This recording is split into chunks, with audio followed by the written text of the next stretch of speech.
E aí, gurizada, beleza? Aqui é o Renan Freitas, professor de Geografia e Atualidades. Hoje a gente vai falar sobre o homem, o incrível homem, a grande mente por trás do governo atual, o senhor Olavo de Carvalho, tá? Antes de mais nada, lembrar que todas as minhas redes sociais estão na descrição do vídeo, junto com as formas de apoiar o canal.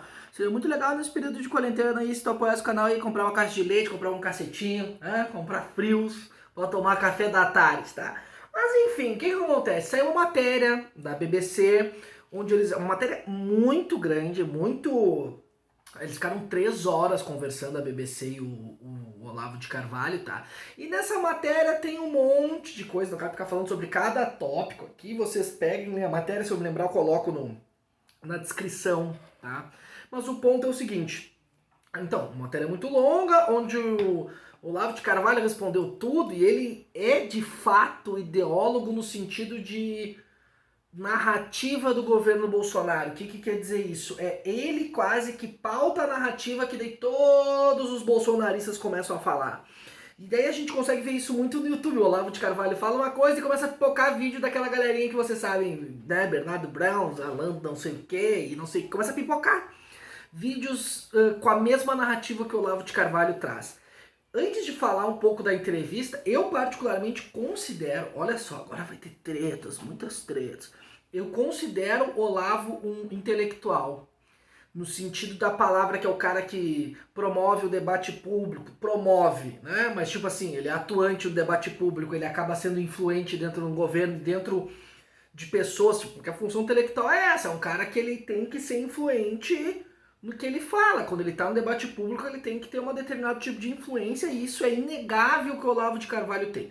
Agora, se o fato dele ser intelectual, ele é bom intelectual ou mau intelectual, não precisamos ser nenhum gênio para descobrir, né? Na minha opinião, eu acho ele bem paranoico. Eu acho que ele dá assim, ó, quando ele fala de filosofia sem falar de política e associar o comunismo, e não sabe aqueles pulos lógicos que ele dá, que é tipo assim, nossa, o Renan está de vermelho, logo o Renan é comunista, não interessa se a camiseta é do Homem de Ferro, né? Tipo assim, tá de vermelho, é comunista. Então é uns pulos lógicos que ele dá. Para além desses pulos lógicos, quando ele fala de política, quando ele fala de filosofia sem necessariamente falar de política, ele até que não é um mau filósofo, viu? Ah, mas ele não é formado em filosofia. Ele teria que ter um outro vídeo para falar a importância da faculdade na vida de uma pessoa. Eu acho importante no sentido de se encontrar com pessoas, né? Muito por causa disso e ter um estudo dirigido. Agora, se ele conseguiu os conhecimentos filosóficos dele de outras fontes e tal, beleza. Não vou eu aqui questionar, apesar de ser questionável, tá? Não quero dizer que ele é um intelectual que, na minha opinião, não é muito bom. Eu acho um intelectual bem fraco no sentido de sempre estar vendo o comunismo em tudo. Então, como eu falei, é um velho nesse sentido bem paranoico, tá? E daí agora falando da entrevista, durante a entrevista ele dá a entender, não, ele fala que o Moro deixou o cargo porque pretende ser candidato à presidência em 2022, então tá aí uma acertada do Olavo de Carvalho, concordo com ele também, né, ele vai ser candidato à presidência em 2022, só que daí olha como ele já entra na paranoia e atuou para atrapalhar as investigações em relação à facada que o Bolsonaro sofreu durante a campanha de 2018. Então, tipo assim, ele fala uma coisa e daí já entra com a paranoia dele e tal.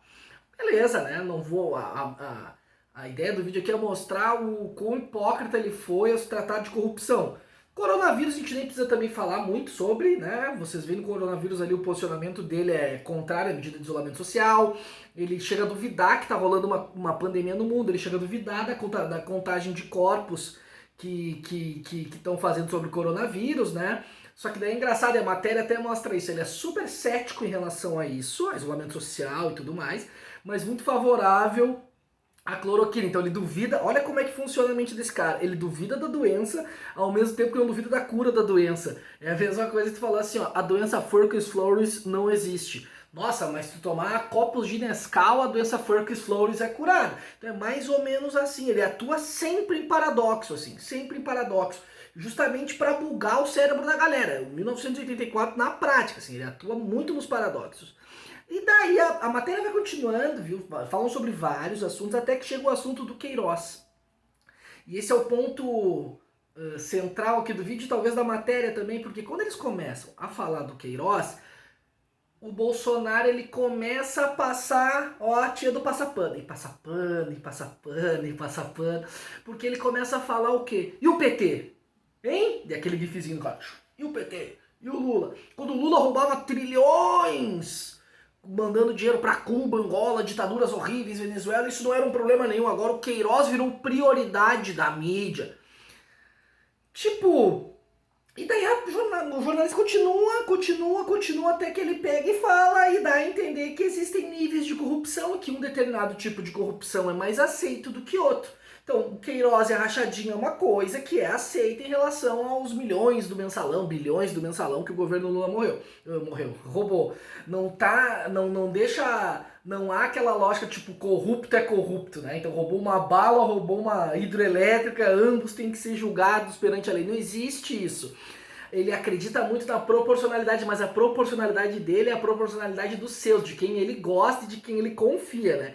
Então, assim, me impressiona um cara que nem o Olavo, que pelo menos até então, isso era uma das poucas coisas que eu acreditava nele, que era o sentido assim, não, ele é um velho louco, paranoico e tudo mais, mas ele é contrário à corrupção. A gente viu que não, que quando a corrupção é de pessoas que ele gosta, fica ali o vovô Olavo passando o pano a dar com pau. Então assim, ó, o Olavo é um passador de pano para esse esquema do Queiroz, um passador de pano, além de botar narrativas nessa direita alternativa hoje em dia, narrativas muito paranoicas, onde ele acaba vendo comunismo em tudo.